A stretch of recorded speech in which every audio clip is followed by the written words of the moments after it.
God would never ask another father to sacrifice his son, right? He would never do that. And this is kind of a one-of-a-kind story, right, in the Bible, isn't it? And that God would, you just never see another story like that, right? And no father would ever sacrifice his son, right?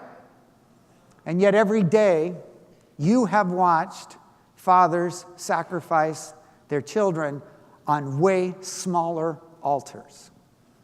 Every day in the business world, dads, you've seen it, fathers offer their children on the altar of their own success and achievement. They work late hours, they work all the time, they're obsessed with their own achievement, and they sacrifice their family and their children on the altar of their success. You've seen fathers offer their families on the altar of pleasure and happiness because it's not quite working in their marriage or they're not quite satisfied, and so they go out and have an affair and they destroy their whole family on the altar of their own pleasure. You've watched fathers offer their families on the altar of possession. They just want something so important, they go so deep into debt, it destroys their family. You've seen them offer on their own selfishness and self-centeredness, some addiction, some drug, alcohol, they destroy their whole family.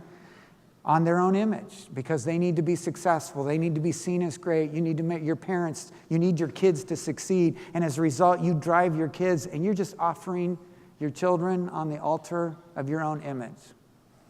The truth is, you watch fathers offer their children all the time, and I've done it. I've offered my children on an altar that's a small altar. I've offered them on the altar of this church. There were times when it got overwhelming and it seemed like the church needed so much. And I got so many accolades and so much affirmation. I just became obsessed with the church and I offered my children on that altar that's a small altar and not a valuable altar. And the truth is, every one of you have too. Every one of you have offered your child. And when you read a story in the Bible and you don't think you're in it, you're not reading the story right. Because the truth is, while you think this is such a horrendous story, the reality is, what God's saying is every parent's going to offer their child on some altar.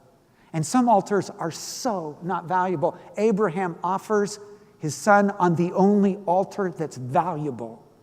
God's altar. To say, God, I'm going to trust you with this child. I'm going to believe that they're yours. I'm going to trust their future, their purpose, and their whole destiny with you. And those of you that are single, it applies just to you the same. What are you offering your life on? You're going to offer your life on the altar of your success, your happiness, your pleasure? Are you going to believe that it's the world that's going to provide for you? Are you going to trust, you're going to trust in the things of this world? You're going to offer your life on your own brokenness? I just can't manage it, and I'm not going to get healthy. And so you destroy your life in your own selfishness?